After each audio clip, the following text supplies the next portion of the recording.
Magandang umaga sa aking mga magkakamag-aral. Ay, take two! Magandang umaga sa aking mga kamag-aral. Kami po ang pangkat-apat na magrepresenta ng aming sadula.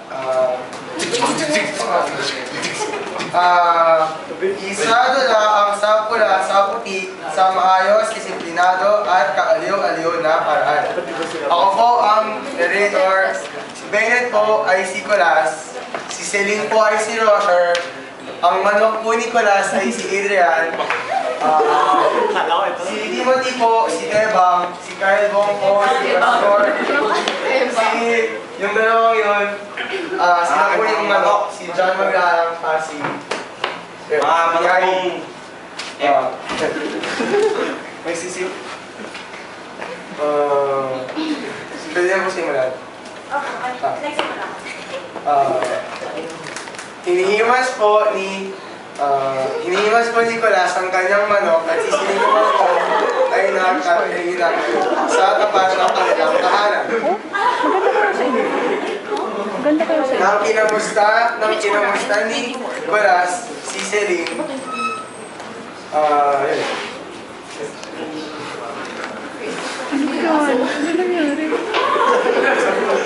Kumusta ka na ang aking magandang asawa? Naalala mo pa pala ako? Kala ko kasi puro manok na lang yung inaatupag mo. Sorry na.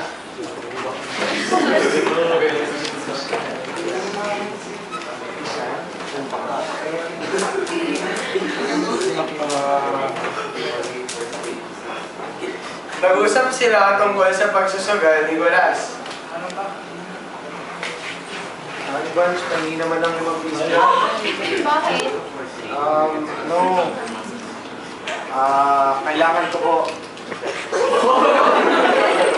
Wala lang, pang ano lang, laro ko lang. Sugal ka na naman. Hindi naman sugal. Ano lang? Investment, honey. Ano? Magkano kailangan mo? 5 piso. Last na to. Binigyan ni Celine si...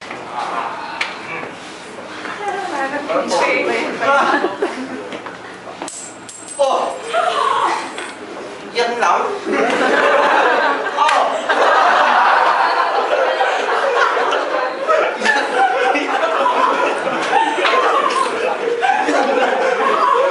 Simula na ang laban! Oh!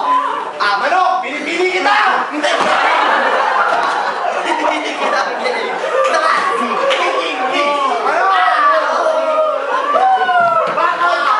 Hey! Tingin ka! Galing! Galing yung sir!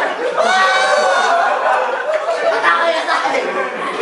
Gawin mo! Kamay mo! Ganun mo!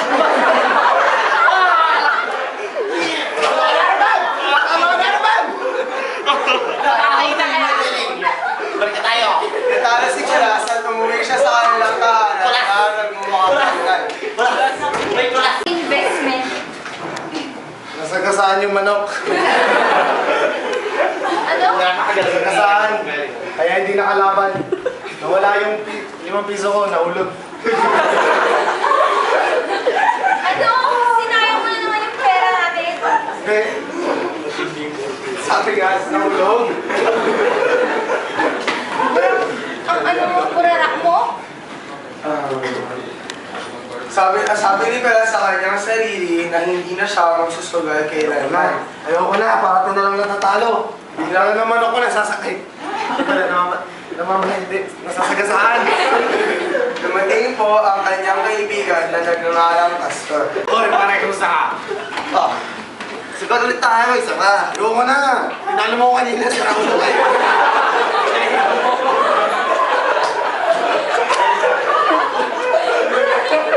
Last na lang. Ay, ano, siguradong panalo ka na. Sigurado yan? Oo. Ano yan? Paano mo masasabi? Basta tusukin mo yung karayo sa paa. Panalo ka na yan. Parang gulag. Tumaya ka sana sa kalaban mo. natalo ka. Kaya sa akin. Oo, siyempre. Sige. Kita tayo doon mamaya. Sige. Kami na. Manok sa paa.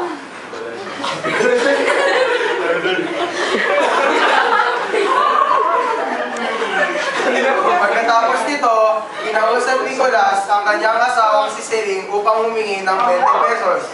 Ano ba? Hindi naman na. 20 dyan, oh. Sana naman. Ililibing ko yung manok ko.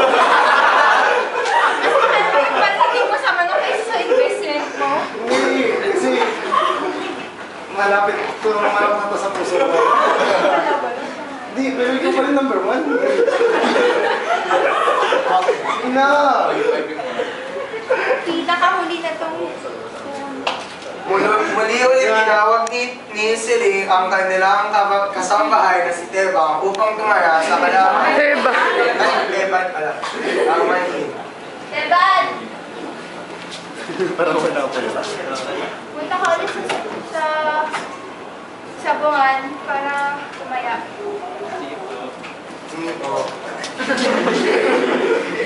At doon sa sigaran, andun si Nicolas at ang kanyang manok. Tinatayo ako sa... Adrian. O sige, yan o.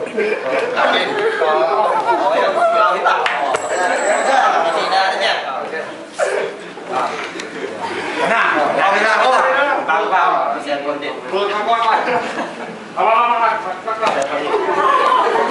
Wala Gary! Ikaw pinili ko! Pamaklain mo!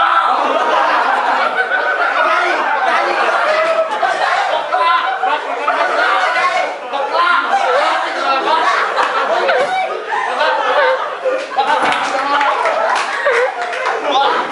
Ang pangyayari, ang kalaban niyang manok ay tumakbo. Si Nicolas ay tumaya sa kalaban, sa ganitong paraan, siya ay natalo rin. Siya ay nanalo, ang kanyang manok ay nanalo, ngunit sa pustahan, siya ay natalo. Umuwi si Nicolas sa kanilang tahanan at nakipagtalo siya sa kanyang asawa dahil sumagal na naman siya at natalo. Si Tebang naman ay dumating rin at tinanong ni Celine kung bakit at kung ano ang nangyari. Sabi ni Tebang, siya ay natalo at nagtaka si Celine. Siya ay pinagbintangan sapagkat parehas silang natalo at parang yun ay imposible. Dahil sa ganito, sila ay nagkabistuhan. Ngunit, kahit na sila ay nagkabistuhan, hindi pa rin sila nagtalo-talo. Sapagkat sila ay nagsaya at kinatay nila ang kanilang mga manok.